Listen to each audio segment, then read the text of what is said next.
السلام علیکم خواتین و حضرات۔ آج مرزا غالب کی جس غزل پر اس محفل میں بات ہوگی اس کا پہلا شعر ہے، یہ ہم جو ہجر میں دیوار و در کو دیکھتے ہیں، کبھی صبا کو کبھی نامہ بر کو دیکھتے ہیں۔ ہجر کا مطلب ہوتا ہے جدائی، تنہائی، محبوب سے دور رہنا۔ تو فرماتے ہیں کہ حالت فراق میں، یعنی تنہائی کی حالت میں، محبوب سے دوری کی حالت میں ہماری نظریں دیوار اور دروازے پر جمی ہوئی ہیں۔ دیوار پر اس لیے کہ شاید صبا یعنی ہوا ہمارے لیے کوئی پیغام لے آئے، اور دروازے پر اس لیے کہ شاید ہمارا خط پہنچانے والا جواب لے کر آئے۔ نامہ بر آپ کو پہلے بھی بتلایا تھا کہ خط لانے لے جانے والے کو کہتے ہیں۔ یہ جو صبا ہے یعنی ہوا جو ہے، اس کو شاعروں نے کئی مرتبہ اپنے اشعار میں استعمال کیا ہے خبر پہنچانے والے کے طور پہ، یعنی ہوا کے دوش پر خبر کا آنا۔ اور یہ دیکھیے کتنی عجیب بات ہے کہ یہ اس زمانے سے پرانے شعراء اس کو صبا کو یا ہوا کو پیغام لانے والا بتاتے ہیں یا قرار دیتے ہیں، جس زمانے میں ابھی ریڈیو کا کوئی تصور بھی نہیں تھا۔ ٹیلی ویژن تو خیر بہت بات کی بات ہے، تو اس زمانے میں بھی ان کی خواہش یہی تھی، ان کا کہنا یہی تھا کہ جو صبا ہوتی ہے یعنی ہوا ہوتی ہے وہ ہمارا پیغام محبوب تک پہنچا دیتی ہے، اور محبوب کا پیغام بھی ہم تک آ جاتا ہے۔ وہ شاعرانہ بات تھی، لیکن آج تو یہ ایک حقیقت بن گئی ہے۔ اب ہوا جو ہے وہ آپ جانتے ہیں کہ دیوار کے اوپر سے ہی آتی ہے، تو جو تنہائی کا مارا ہوا شاعر ہے، عاشق ہے، اس کی نظریں بار بار دیوار کی طرف اٹھ رہی ہیں کہ بھئی قاصد اگر آئے گا، ان کا پیغام لائے گا، ان کا خط لائے گا، تو وہ دروازے سے آئے گا۔ ظاہر ہے کہ وہ دیوار کے اوپر سے نہیں آ سکتا ہوا کی طرح، اس لیے دروازہ بھی عاشق کی نظروں کا مرکز بنا ہوا ہے۔ اصل مقصد صرف یہ واضح کرتا ہے کہ حالت فراق میں یعنی محبوب سے جدائی کی حالت میں ہمیں محبوب کی طرف سے کوئی نہ کوئی پیغام ملنے کا کتنا انتظار ہے اور کتنا شوق ہے، اور اسی لیے کبھی ہم صبا کو دیکھتے ہیں، کبھی نامہ بر کو دیکھتے ہیں، کیونکہ صبا دیوار کے اوپر سے آ سکتی ہے اور نامہ بر جو ہے وہ ظاہر ہے کہ دروازے کے راستے سے آئے گا۔ تو اس لیے فرمایا کہ دیوار اور در دونوں کو انہوں نے اپنے شعر میں استعمال کیا۔ اگلا شعر دیکھیے، وہ آئیں گھر میں ہمارے خدا کی قدرت ہے، کبھی ہم ان کو کبھی اپنے گھر کو دیکھتے ہیں۔ خدا کی قدرت ہے یعنی ایسے موقعوں پر بولا جاتا ہے جب بہت زیادہ تعجب کا اظہار کیا جائے، کسی بات پہ بہت زیادہ حیرت زدہ ہوا جائے تو کہتے ہیں بھئی خدا کی قدرت ہے کہ فلاں کام ایسے ہو گیا، اور وہ سے مراد ظاہر ہے کہ وہ اپنے محبوب کے بارے میں کہہ رہے ہیں کہ وہ آئیں گھر میں ہمارے۔ اس کی بہت اچھی جو شرح ہے وہ خواجہ حالی نے فرمائی تھی کہ اپنے گھر میں معشوق کے آنے سے جو تعجب اور حیرت ہوئی ہے، تو اس کے دوسرے مصرے کو دیکھیے کہ اس میں کیا اچھی تصویر کھینچی ہے۔ یعنی شاعر کبھی اپنے معشوق کو دیکھتا ہے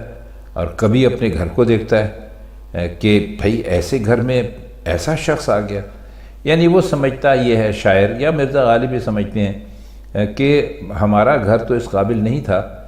کہ اس میں ہمارا محبوب آتا، لیکن محبوب ہمارے گھر میں آ گیا،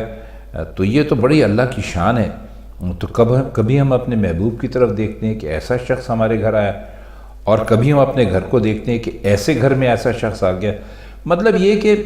عاشق کو اپنے گھر میں محبوب کے آنے کا یقین نہیں ہے، حالانکہ محبوب آ چکا ہے،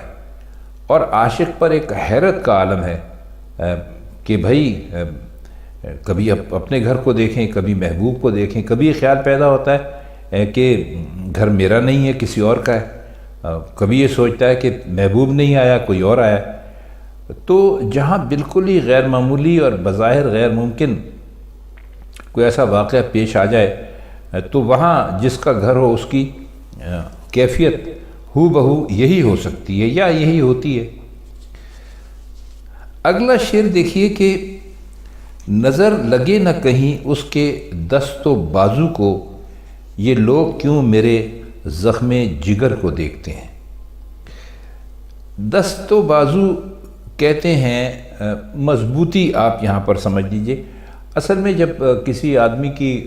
طاقت یا اس کی دلیری کا ذکر کیا جاتا ہے تو اس کے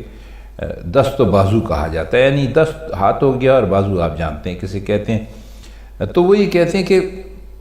یعنی یہ اس کی جو طاقت ہے یا اس کی جو بہادری ہے، کہیں اس کو نظر نہ لگے۔ لیکن کس چیز کے بارے میں کہتے ہیں کہ یہ لوگ کیوں میرے زخم جگر کو دیکھتے ہیں۔ اب فرماتے یہ ہیں کہ لوگ آ کر میرے جگر کا گھاؤ دیکھ رہے ہیں جو حد درجے گہرا ہے، اور کوئی بہت ہی یعنی ماہر تیر انداز جو ہے وہ ایسا زخم لگا سکتا تھا۔ اب ظاہر ہے تیر انداز کون ہو سکتا ہے، بات اپنے محبوب کی ہی کر رہے ہیں، تو کہہ یہ رہے ہیں کہ بھائی مجھے یہ ڈر ہے کہ زخم کی گہرائی کی کوئی تعریف کرنے سے میرے محبوب کے دست اور بازو کو نظر نہ لگ جائے۔ تو عجیب شعر ہے کہ اس میں اپنے زخم لگنے کی مہارت یعنی زخم کی گہرائی کے حوالے سے محبوب کو نظر لگ جانے کا خطرہ ہے۔ اب آپ نے دیکھا ہوگا کہ عام تو قاعدہ یہی ہے کہ جب کسی کی تعریف کرتے ہیں تو نظر بد کا اثر روکنے کے لیے کوئی نہ کوئی کلمہ کہہ لیتے ہیں، کہ کوئی کہتا ہے چشم بد دور، کوئی کہتا ہے ماشاءاللہ وغیرہ۔ تو عاشق کی جو جانثاری اور محبت کا کمال یہ ہے کہ اپنے کاری زخم کا کوئی خیال نہیں ہے، صرف یہ خیال ہے کہ محبوب کے دست اور بازو کو نظر نہ لگ جائے۔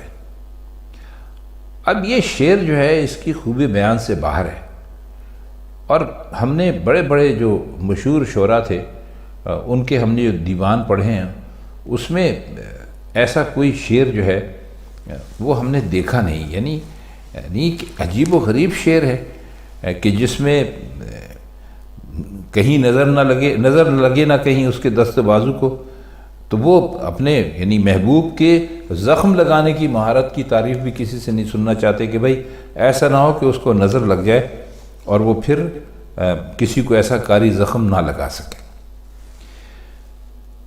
اس غزل کے ہمارے پاس 4 اشعار ہیں، اور یہ اب جو ہم شعر آپ کی خدمت میں پیش کر رہے ہیں یہ اس کا آخری شعر ہے۔ تیرے جواہر طرف کلا کو کیا دیکھیں، ہم اوج تالے لالو گوہر کو دیکھتے ہیں۔ اس کے کوئی مشکل الفاظ میں طرف کلا جو ہے وہ ٹوپی کا گوشہ سمجھ لیجئے۔ اب پرانے زمانے میں لوگ ٹوپی پہنتے تھے تو وہاں پر کوئی کلغی وغیرہ لگا لیتے تھے یا کوئی پھول لگا لیتے تھے یا اس میں کوئی ہیرے موتی وغیرہ لگا دیتے تھے، تو وہ کہہ یہ رہے ہیں کہ اچھا پہلے مطلب سمجھ لیجئے آپ۔ اوج کہتے ہیں بلندی کو، ترقی کو، اور اوج تالے کا مطلب ہے، تالے کہتے ہیں نصیب کو، کہ نصیب کی بلندی جو ہے وہ ہم دیکھتے ہیں جو لال اور گوہر جو لگے ہوئے ہیں تیرے کلا میں، تیری ٹوپی کے گوشے میں اس کے۔ تو مطلب یہ ہے کہ تو نے اپنے کلا کی کلغی میں جواہرات ٹاک لیے ہیں، اور ہمارے لیے ان سے تیرے حسن میں کوئی اضافہ نہیں ہوتا کہ انہیں بار بار دیکھیں۔ البتہ یہ ضرور دیکھ رہے ہیں کہ ماشاءاللہ یہ جو ہیرے موتی تو نے ٹانک رکھے ہیں ان کی قسمت کتنی اونچی ہے کہ انہیں تیری طرف جو کلا تو نے لگایا اس میں جگہ نصیب ہوئی۔ تو مقصود بہرحال وہی ہے، لیکن مرزا غالب جب ذکر کریں گے تو کلا کی آرائش کی نہیں بلکہ جو اس میں لال اور گوہر ٹانکے ہوئے ہیں ان کی بات کریں گے۔ تو خواتین حضرات، یہ مرزا غالب کی آج کی غزل تھی، اس کے کچھ مشکل الفاظ کی معنی اور شعروں کا مطلب ہم نے آپ کی خدمت میں پیش کیا۔ تو اب آپ سے ملاقات ہوتی ہے مرزا غالب کی کسی اور غزل کے ساتھ کسی اور محفل میں۔ تب تک کے لیے ہم آپ سے چاہتے ہیں اجازت۔ خدا حافظ۔